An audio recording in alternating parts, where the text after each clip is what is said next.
Welcome! You're listening to the Uncharted Lancaster podcast, where we explore the hidden histories, forgotten places, and long-buried secrets of Lancaster County.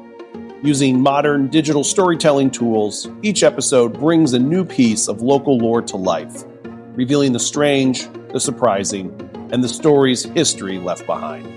Let's begin.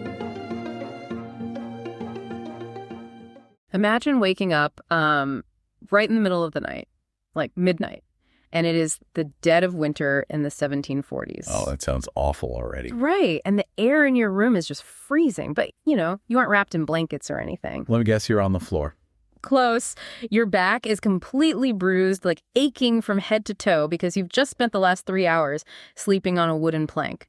And it's exactly 15 inches wide. Wow, 15 inches. Yeah, and your pillow, it's a literal block of wood. Oh my God. Plus, your stomach is just completely empty, gnawing at you because your only meal yesterday was a single bowl of roots and water.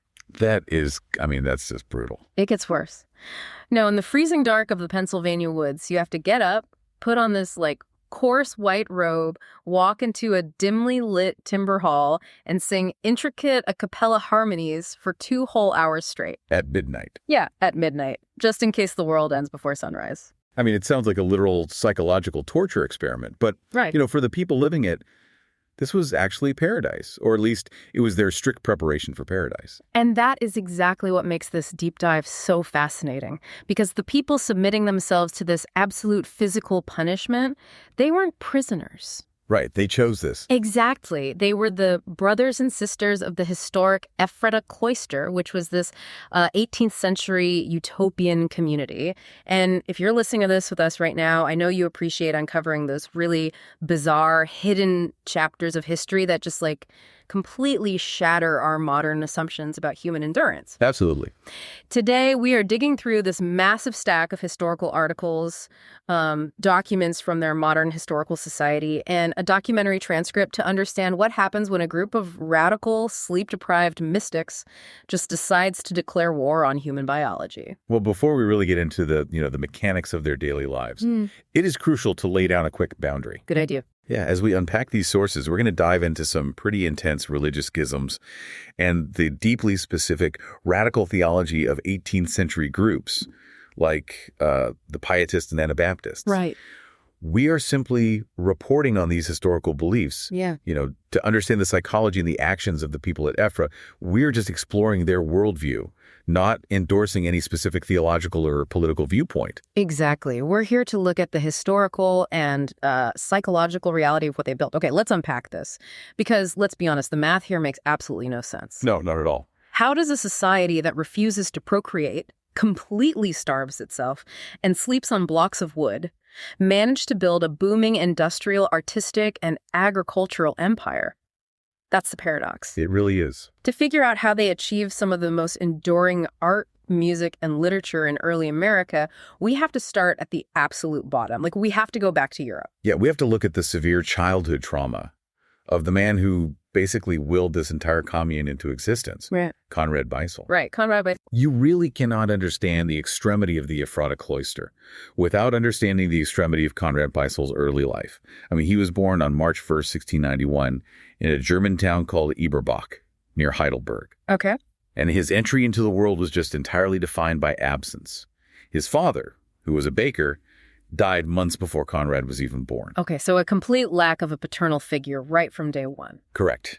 His mother is left to raise a newborn and several other children in, unimaginable poverty. Mm-hmm. And then just 8 years later, she dies as well. Wow. Yeah.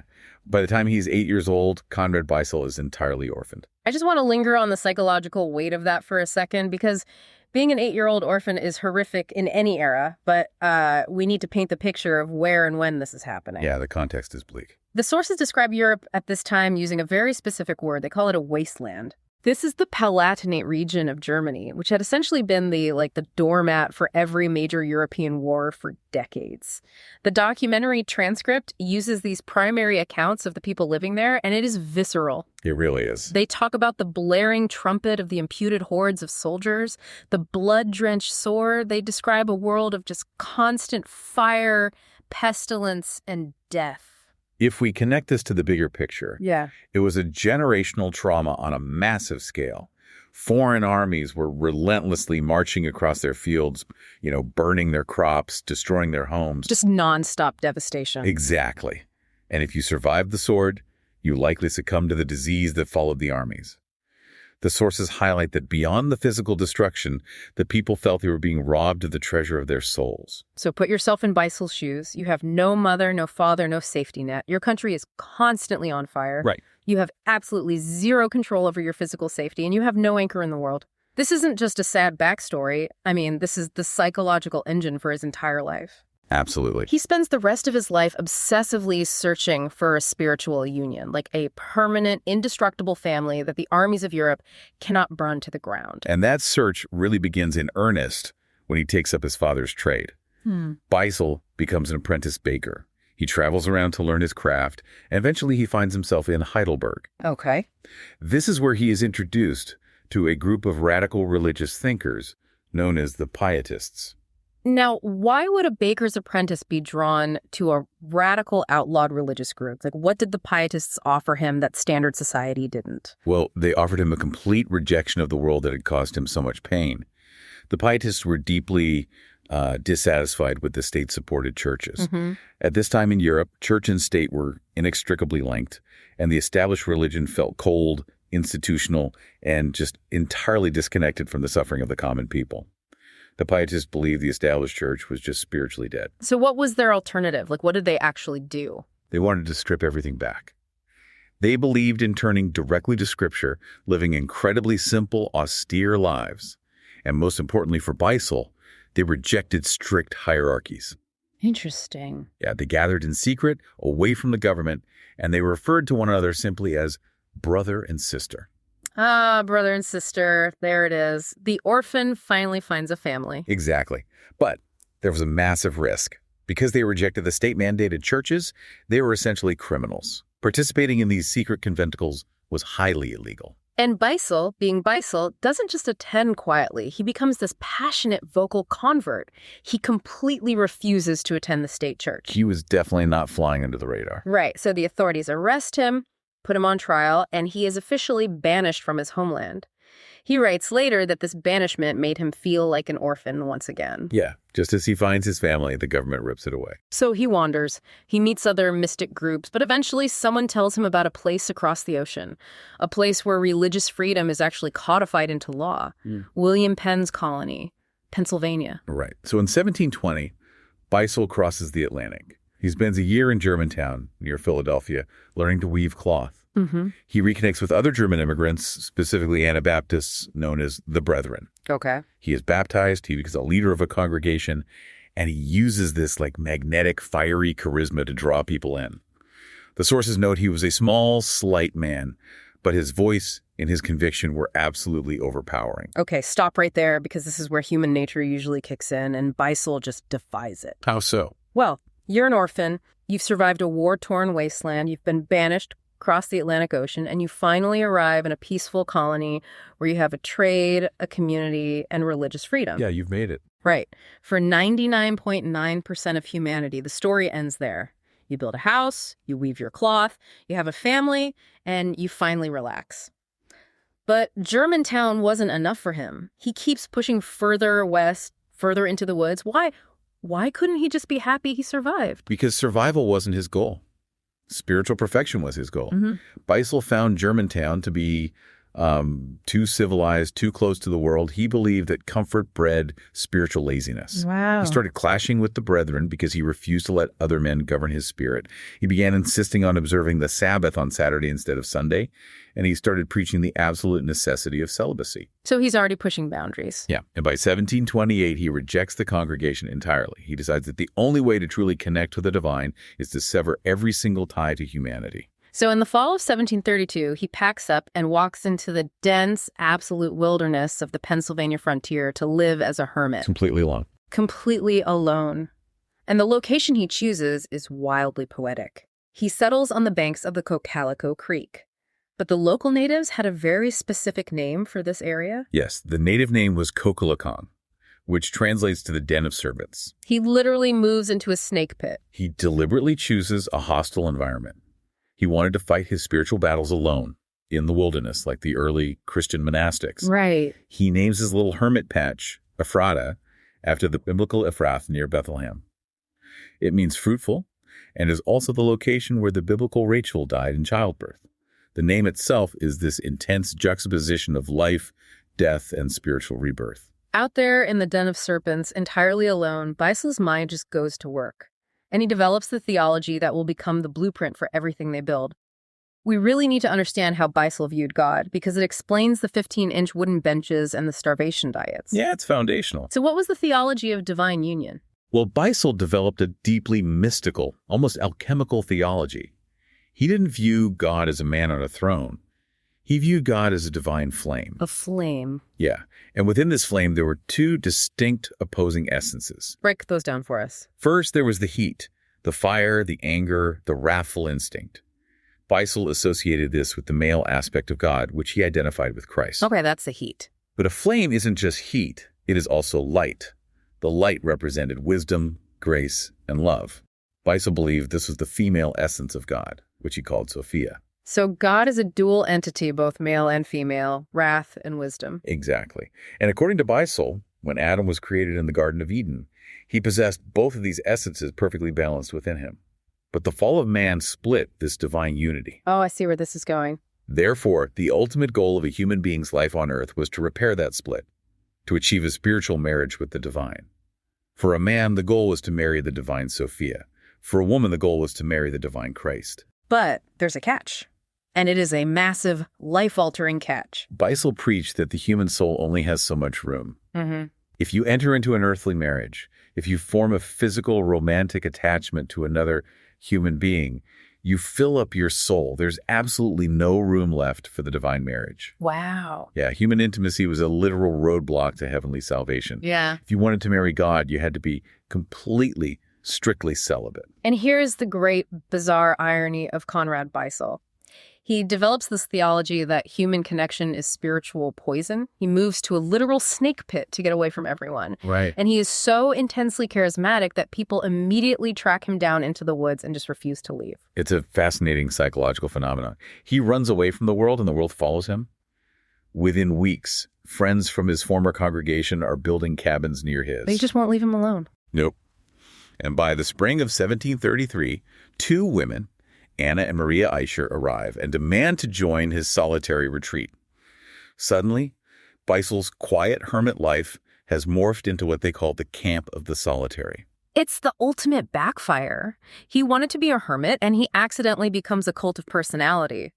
But this raises a serious logical problem. What's that? Well, Beissel and his followers believed that the second coming of Christ was imminent. They believed the world was going to end any day now. Right, very soon. So if the world is ending, why bother building a commune? Like, why plant crops, cut timber, and build massive 3-story structures? Because they believed that in order to be worthy of the impending paradise, they had to aggressively and physically prepare their bodies. Okay. They weren't just passively waiting for the end. They were trying to recreate the spiritual purity of the Garden of Eden right there in the Pennsylvania mud. They believed that the human flesh was inherently corrupt and needed to be broken down, disciplined, and starved out so the spirit could thrive. Which brings us to the actual day-to-day reality of living at the Ephrata Cloister. That's ironic, isn't it? Very. Today, you have tech billionaires in Silicon Valley spending millions of dollars on cold plunges, sleep optimization rings, and extreme intermittent fasting, all in a desperate attempt to live to be, 120 years old. Yeah, the biohackers. Exactly. These 18th century mystics were accidentally doing the most extreme version of 21st century biohacking. But their goal wasn't to live forever on Earth. Their goal was to actively kill their earthly desires. The physical environment they built was entirely designed around this concept of deprivation. As the community grew, the scattered hermit cabins weren't enough. They began constructing massive, towering communal buildings using a traditional Germanic architectural style called thatchwork. How does that work? It's a method of half-timbered construction, where the spaces between the heavy wooden beams are filled with a mixture of clay, straw, and stone. What's fascinating here is how these buildings reflected their internal beliefs. Let's talk about the Sauron, the Sisters' House, which was completed in 1743. Because when we say communal living, a modern listener imagines a cozy dormitory or a college living situation. No, this is not cozy. This was the opposite of cozy. The Saran is a massive 3-story timber fortress. Each floor has a kitchen, a dining room, workrooms, and then the sleeping quarters, which were essentially microscopic closets. The sisterhood, who called themselves the Roses of Sharon, were directed by Mother Maria Eicher.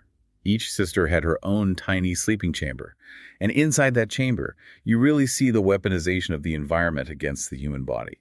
Let's get into the sensory details of that bedroom, because, spoiler alert, there is no bed. No. They slept on a wooden bench built into the wall. The bench was exactly 15 inches wide. I measured 15 inches out on my desk when I was reading the sources. Your shoulders are wider than 15 inches. Most people's are. Right. If you relax, if you shift your weight in your sleep, you fall off onto the floor. It is physically impossible to enter deep, restful REM sleep when your body is subconsciously terrified of falling off a plank. That was the point, though. Sleep was viewed as a vulnerability. Yeah.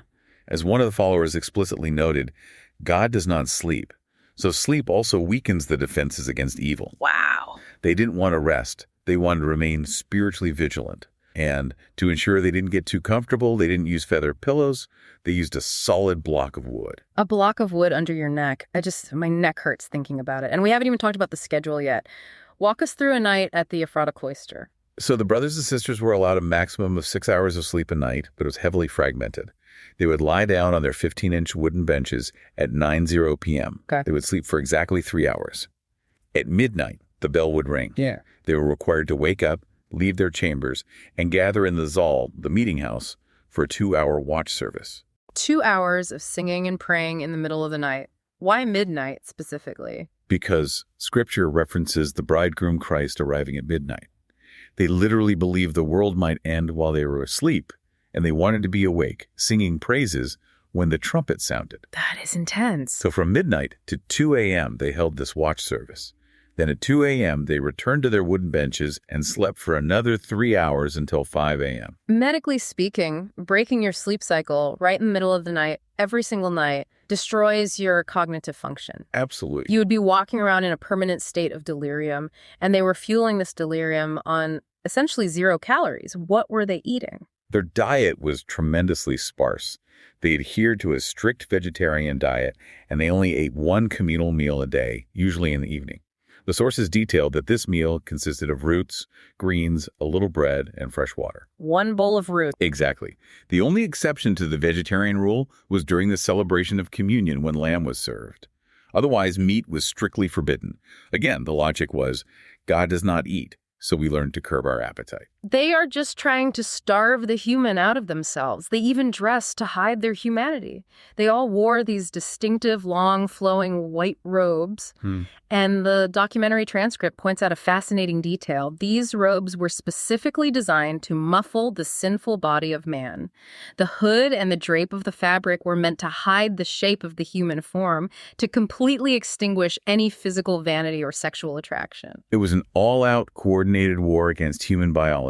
They suppressed sleep, they suppressed hunger, and they suppressed sexual desire. Okay, hold on. I need to stop you here, because my brain is throwing up a massive red flag. What's that? If you are sleeping on a plank of wood for 6 broken hours, eating a few turnips and a piece of bread once a day, and spending your night singing instead of resting, physically, biologically, you cannot do anything else. You would barely have the energy to walk, let alone chop down old-growth timber, run paper mills, farm hundreds of acres, and build an industrial complex.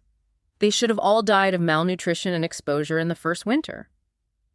What are we missing here? How did this society actually survive? That is the crucial question, and it reveals the brilliant, if somewhat unintentional, sociological design of the cloister. The community was not just made up of the starving, sleep-deprived celibates. Wait, really? Yeah, they had a hidden economic engine that kept the entire utopia from collapsing. They had the householders. The pragmatic buffer between the utopia and the harsh reality of the 18th century frontier. Who were the householders? Let's look at the demographics of the community at its absolute peak. The entire settlement spanned about 250 acres. Okay. At the core, you had the solitary about 80 celibate brothers and sisters living in the massive timber houses, adhering to the extreme vows of poverty, chastity, and obedience. But surrounding them, living on nearby farms, were approximately 200 married congregants. These were the householders. So these are people who believed in Beissel's teachings, but they didn't want to divorce their spouses and sleep on a wooden board. Exactly. They accepted Conrad Beissel as their spiritual leader, and they would come to the cloister to worship on the Sabbath, but they lived in their own homes, raised families, and engaged in traditional commerce. They were farmers, blacksmiths, and craftsmen.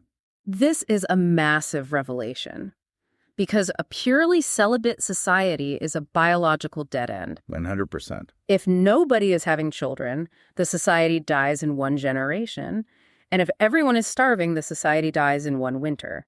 The householders were the ones actually growing the surplus food, making the trades, and providing the physical manpower to build the structures. The historical sources are very clear on this. The cloister could not have been self-sustaining without the householders. They provided the goods and the economic stability that allowed the celibates to maintain their extreme spiritual purity. And because the householders provided this baseline of survival, the community was actually able to project outward. They weren't just a black hole of suffering. They did significant charity work. Right. The sources mention they operated a German school for the local children, which is huge on the rough frontier. And they regularly passed out bread from their bakehouse to poor families in the surrounding area.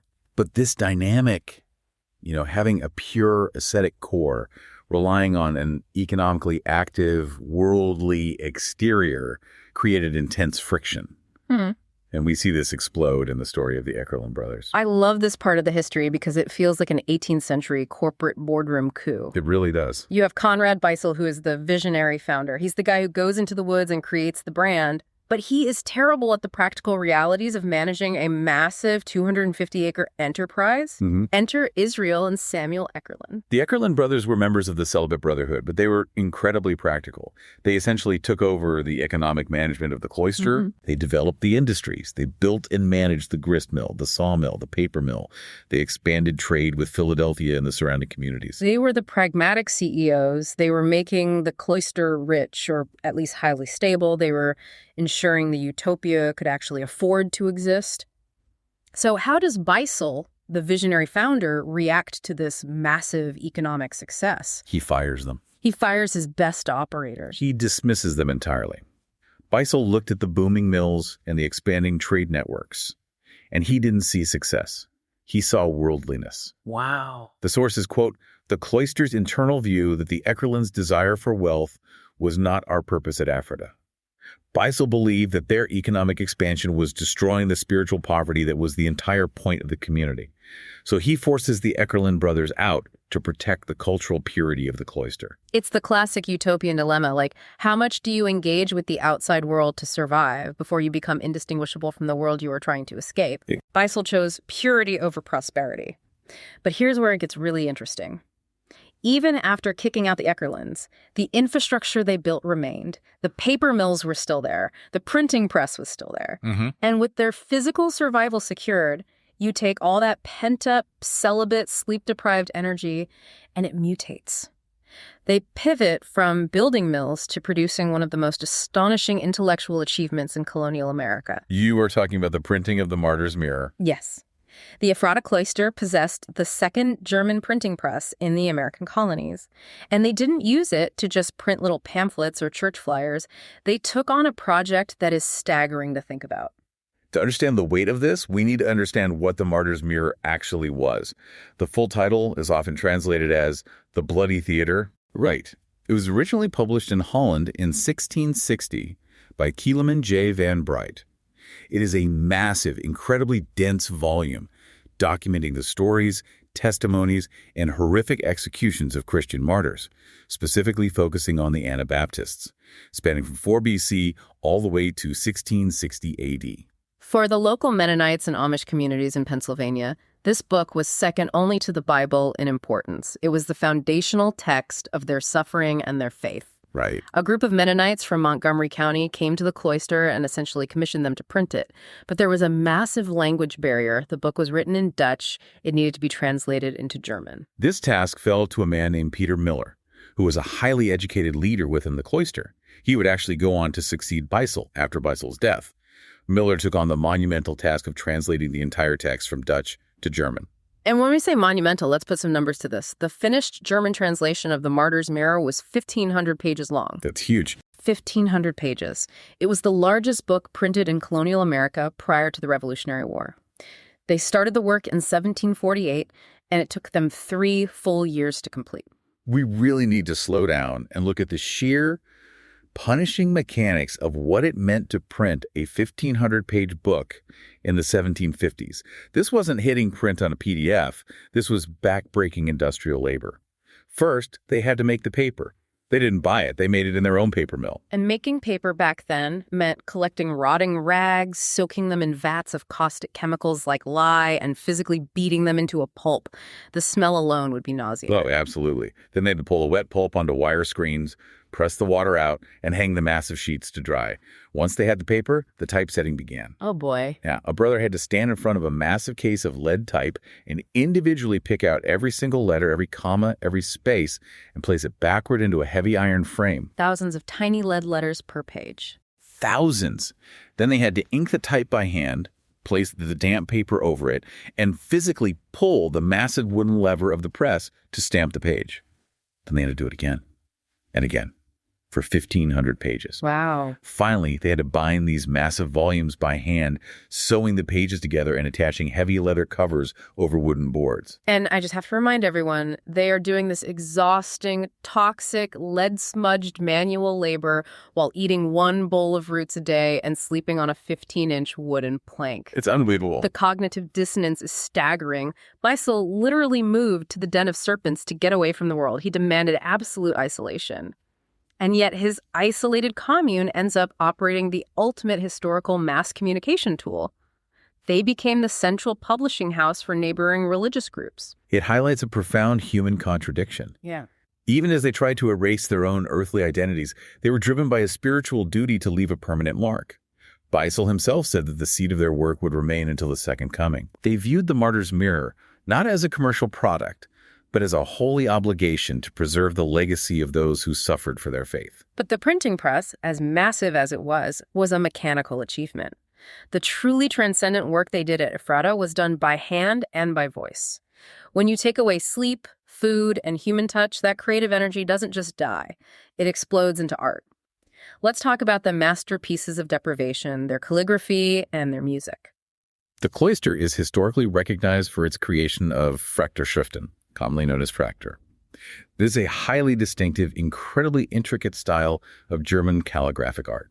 When you look at Fraktur, it's not just nice handwriting. It is heavily illuminated text, bursting with vibrant colors, decorated with elaborate birds, blooming flowers, and deep religious symbolism. It's beautiful. And the historical consensus is that the Fraktur created at the cloister around 1750 is the very first of this kind of folk art produced in America. And again, we see their intense self-reliance. They didn't import their art supplies. They made the iron gall ink from oak tree growths. They sourced the pigments for the paints from the surrounding earth and plants. They made the paper. The art was a completely closed ecosystem. As beautiful as the visual art was, the music is what truly separated Ephrata from anything else happening in the world at that time. Yeah. Because music wasn't just a hobby, it was a mandated pillar of their spiritual survival. Right. And Conrad Beissel, who had zero formal musical training, decided he was going to reinvent how music was written. Beissel devised his own unique system of musical composition. He threw out traditional rules and created a rigid system for writing 4-part harmony. And they sang completely a cappella. No organs, no violins, just the human voice echoing inside those massive timber halls. Over 1,000 original compositions were created at the cloister. But I want to talk about the physical reality of singing those compositions. Have you ever tried to sing strict, soaring 4-part harmony? I can barely sing Happy Birthday. Same. It requires immense breath control, intense diaphragm strength, and sheer physical stamina. Now imagine doing that at 1 a.m. when your body's freezing, and you haven't eaten a solid meal in weeks. The documentary transcript gives us incredible insight into this. It quotes a member of the cloister saying, "Our music demands much from our bodies, but provides encouragement for our souls." They recognized that the singing was physically draining. It was a sacrifice of breath and energy. But within that sacrifice, something truly revolutionary happened. And this is genuinely one of the most surprising facts in our entire stack of sources. Tell me. It wasn't just Beissel writing the music. In the 1740s, the Solitary Sisters began composing their own intricate hymns. This is a monumental historical milestone. The sources specifically identify Sister Phobon, whose earthly name was Christiana Lassie, Sister Keturah or Catherine Hageman, and Sister Hannah Lichty. Incredible. Their original compositions, complete with lyrics and complex harmonies, are preserved today in a beautifully illuminated manuscript known as the Ephrata Codex. Stop and think about the context of the 1740s. The colonial world was fiercely patriarchal. A standard colonial woman was legally tethered to her husband, likely trapped in a cycle of near-constant childbirth, and had virtually zero avenues for public, credited artistic expression. That was the reality, yeah. But here, deep in the Pennsylvania woods, inside a bizarre starvation diet religious commune, women are empowered to become the very first credited female composers in North America. It is a stunning paradox. The structure of the cloister was incredibly rigid. The sexes were strictly separated. But because earthly gender roles, the dynamic of husbands ruling over wives, were completely abolished by the vow of celibacy, the sisters experienced a strange kind of liberation. They didn't have the typical colonial burdens. Right. They were free from the physical dangers of 18th century childbirth. They were free from running a traditional household, and they were given the institutional support to focus entirely on intellectual and artistic creation. I look at the vibrant colors of the Fraktur, and I listen to descriptions of that soaring, ethereal midnight music, and it all makes psychological sense. You dam up the river of natural human desire, you ban sex, you ban comfort, you ban rich food, and that pressure has to release somewhere. Oh, exactly. The sweeping melodies and the intricate calligraphy were their release valves. They couldn't touch each other, so they let their voices intertwine in the darkness of the Zal. It is a profound testament to the human spirit. They channeled their physical hunger and their repressed passions into creating a beauty that was entirely focused on the divine. Beissel believed that the seed of this beautiful work would remain untouched until the world ended. But history doesn't care about utopian borders. Earthly reality always crashes in. It always does. And in the 1770s, the outside world didn't just knock on the doors of the cloister, it bled all over their timber floors. Utopias require isolation to survive. But by 1775, the American Revolution had engulfed the colonies, and the pacifist, isolated world of Ephrata was suddenly thrust into the middle of a brutal, very earthly war. Following the Battle of Brandywine in 1777, George Washington's army was in desperate need of medical facilities. The cloister was requisitioned by the military to serve as a hospital. Wow. Between 1775 and 1783, they cared for nearly 260 sick and wounded American soldiers. The irony is agonizing. Beissel's entire philosophy was born out of the trauma of the European wars. He tried to build a sanctuary away from the blood-drenched sword, and the sword found them anyway. And the soldiers didn't just bring wounds, they brought disease. A devastating outbreak of camp fever, which was likely typhus, swept through the improvised hospital and the cloister buildings. It was an absolute tragedy. Many of the soldiers died, and they are buried today in the Mount Zion Cemetery overlooking the historic grounds. But the typhus also spread to the brothers and sisters who were caring for them. Right. The very people who had tried to purify themselves from the world were killed by the world's diseases. The war deeply scarred the community, but the true turning point, the fatal blow to the extreme monastic experiment, had actually occurred a few years earlier. In 1768, Conrad Beissel died. And this exposes the fundamental flaw in personality-driven utopias. The extreme rules, the starvation, the 15-inch wooden benches, the midnight watches, they only made sense when they were enforced by Beissel's overpowering magnetic charisma. Once he was gone. Exactly. When he died, the spell was broken. Peter Miller, the brilliant translator of the Martyr's Mirror, took over as the leader, but Miller was a scholar, not a charismatic prophet. And Miller himself recognized the shifting tides. The documentary transcript captures a deeply melancholy observation from him. He noted that the mind of Americans is bent another way. That's a great quote. The fierce, mystical, religious zeal that defined the early 18th century frontier was evaporating. It was being replaced by the pragmatism, the politics, and the Enlightenment ideals of the new American Republic. Young people didn't want to lock themselves in a timber fortress and wait for the apocalypse. They wanted to build a new nation. The decline was inevitable.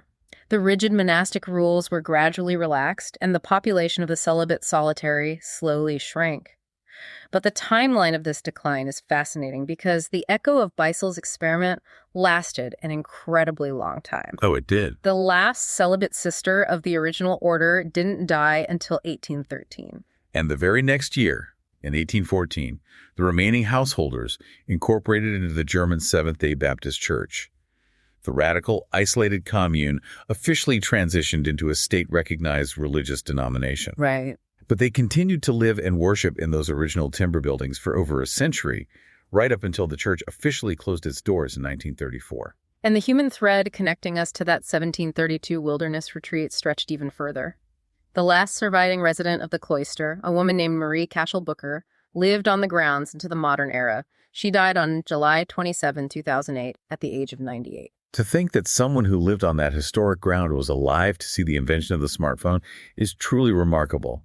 By that time, of course, the physical site had already been preserved. In 1941, the remaining 28 acres and the historic buildings were taken over by the Commonwealth of Pennsylvania, administered by the Historical and Museum Commission, which turned the Den of Serpents into a state-administered archaeological site.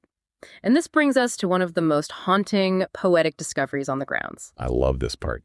In 1998, archaeologists were excavating near the buildings, and they unearthed something completely baffling: a glass trumpet. Not brass. Glass.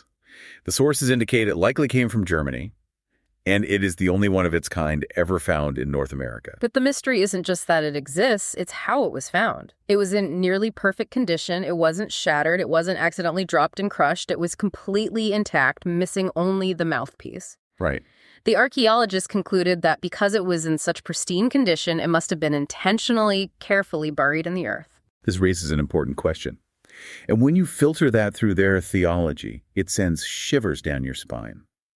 Why would a community that shunned worldly possessions intentionally bury an instrument of such rare, fragile beauty? You have to go back to the midnight watch. They stayed up every single night waiting for the second coming, and the biblical prophecy states that the end of the world will be announced by the sounding of a trumpet to wake the dead. Were they burying this pristine glass trumpet in the earth alongside their brothers and sisters so that it would be waiting for them to play on the morning of the resurrection? It is the perfect metaphor for the Ephrata Cloister, a beautiful, incredibly fragile creation buried in the dirt, waiting for a promised future that never arrived in the way they expected. Wow. It is so moving to think about that transition from a radical, living, bleeding social experiment in the wilderness to a place where families now eat at outdoor picnic tables. You can take a guided tour.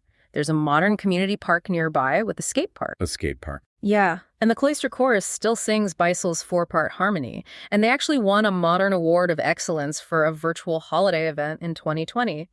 The collision of their extreme past with our comfortable present is just endlessly fascinating. The seed that Beissel planted certainly endured, though it blossomed into a historical legacy rather than an apocalyptic kingdom. Let's pull all of this together. We started with a traumatized, discontented orphan in the war-torn wasteland of Germany. We followed him into the Pennsylvania wilderness, where his attempt to live entirely alone accidentally spawned a thriving, sleep-deprived utopian powerhouse. A society that fought human nature with wooden pillows and starvation diets, yet somehow engineered an economic engine, printed the largest book in colonial America, gave the continent its first female composers, and buried a glass trumpet for the end of the world. So what does this all mean? It's a lot to process. I want to talk directly to you, the listener.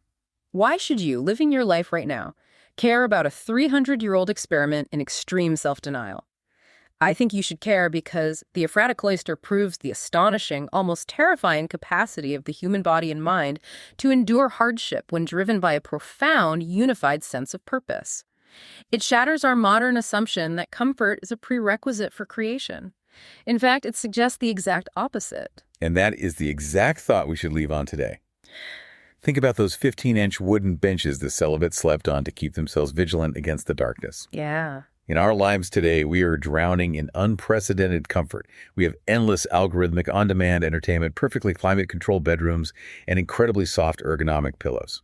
And yet, surrounded by all of this frictionless comfort, we so often complain of feeling aimless, distracted, or entirely uninspired. So true. The brothers and sisters of the cloister force us to ask a deeply uncomfortable question. What happens to the human spirit when we remove all the friction from our lives? Do we actually need to build our own metaphorical wooden benches? Do we need to introduce intentional disciplines, boundaries, or self-imposed deprivations to awaken the kind of singular focus and beautiful lasting output that the community of Ephrata achieved? That is a brilliant, provocative thought to chew on. Can we engineer our own friction to find our purpose? Thank you so much for joining us on this deep dive. Never stop exploring, never stop questioning the blueprints of the past, and we will see you on the next one. Thanks for listening to this week's episode of the Uncharted Lancaster podcast. If you enjoyed the episode, be sure to subscribe and leave a rating or review wherever you listen. It really helps more people discover the show. For more fascinating local history, visit unchartedlancaster.com. And if you'd like to go deeper, check out one of Adam Zern's books at unchartedlancaster.com/books. Until next time, keep exploring.